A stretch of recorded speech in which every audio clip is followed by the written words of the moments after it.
ہوتے ہیں آدھے کچے میں ہیں اور ان سے زیادہ پکے میں ہیں، تو یہ پکے والے بتاتے ہیں۔ اور ان میں سے ایک فراڈ جو کیا گیا وہ تھا جو ڈائسپورا کے نام کے اوپر بیرون ملک مقیم پاکستانیوں اپنے کارکن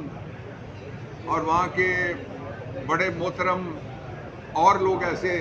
جو رزق حلال تو کما رہے ہیں، محنت بھی کر رہے ہیں، وطن سے دور بھی ہیں، لیکن انویسٹمنٹ ان کے پاس نہیں ہے، وہ لوگ لائے گئے تھے۔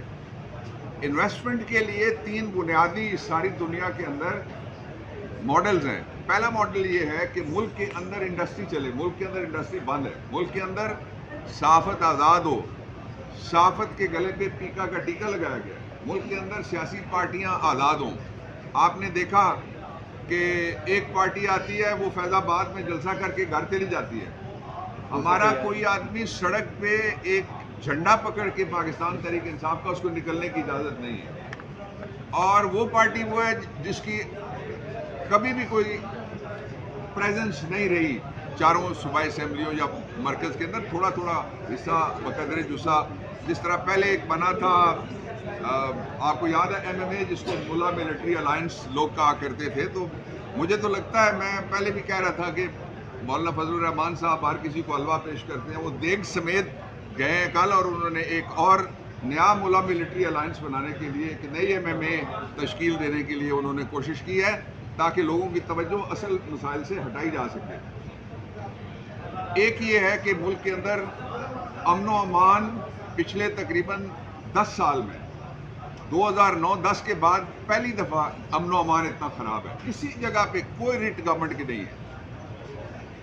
اور دوسرا یہ ہے کہ کسی جگہ پہ بھی کوئی کسانوں کے ساتھ اظہار ہمدردی، گورنمنٹ آف پنجاب نے ایک فراڈ کیا ہے کہ جی ہم کسانوں کو قرض دے رہے ہیں، فصل تو تیار ہو چکی ہے، گندم تو کٹ چکی ہے، کس بات کا قرض دے رہے ہیں؟ وہ یہ گندم سستی خریدنا چاہتے ہیں لوگوں کو۔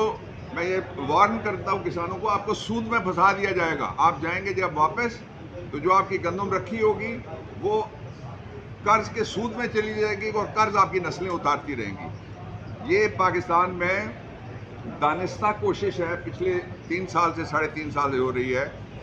کہ ہماری اچھی اور صحت مند گندم وہ باہر بھیجی جاتی ہے اور اس کی جگہ بیمار گندم، یوکرین سے گندم جو آئی اس کے اوپر جو سرکاری رپورٹ میں لکھا ہوا تھا کہ اس کے اندر بارود کی بو ہے، صرف وہ سمجھتے ہیں کہ پولیس کی ٹیئر گیس اور شیلنگ کے ذریعے سے بو کافی نہیں ہے، اس لیے گندم بھی ویسے کھلاتے ہیں، کسی نے کھائی نہیں وہ گندم۔ تو اس دفعہ پھر وہی کوشش ہو رہی ہے، mark my words, time note کر لیں، یہ پھر وہی کریں گے، اس لیے کہ یہ آئے ہیں پاکستان کا خزانہ خالی کر کے بیرون ملک اپنے خزانے بھرنے کے لیے۔ اور جو فگرز دیتے ہیں، پہلے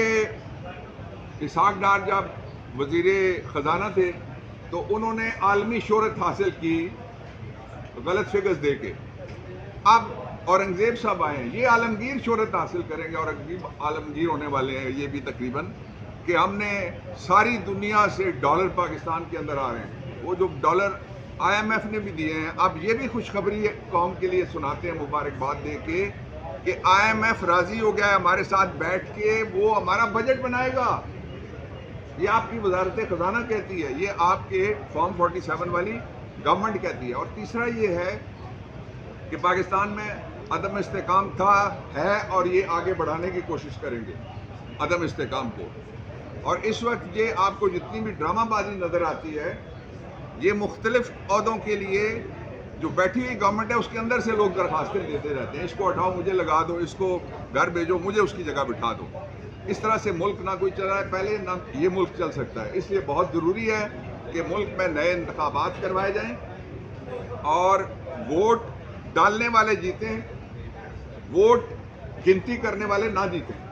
مشرقی پاکستان کا سانحہ اسی لیے ہوا تھا کہ ووٹ ڈالنے والوں کو ہرایا گیا، ووٹ گنتی کرنے والوں نے اپنی مرضی کی گنتی کر کے۔ سر جیسے آپ نے کہا کہ اصل مسائل سے توجہ ہٹائی جا رہی ہے، اصل مسائل اس وقت یہی ہیں کہ سپریم کورٹ نے حکم دے دیا ہے کہ جو 9 مئی کے کیسز ہیں 4 مہینے کے اندر ٹرائل ان کا مکمل ہو۔ عمر ایوب صاحب کی جو سیٹ تھی اس کے اوپر جو سٹے تھا اس کو ختم کر دیا گیا ہے، وہ بھی سیٹ خطرے میں ہے۔ تو PTI کی جو انٹرا پارٹی الیکشن وہ الیکشن کمیشن میں وہ بھی، تو سپیس ابھی PTI کو مل رہی ہے یا اب وہ دیکھ رہے ہیں ختم ہو رہی ہے؟ یہی اصل مسائل ہیں۔ میں آپ نے جو مرکب پیش کیا ہے سوالات کا، اس پہ میں ایک ایک کر کے، پہلا یہ ہے کہ عمر ایوب کے حلقے کے بارے میں الیکشن کمیشن نے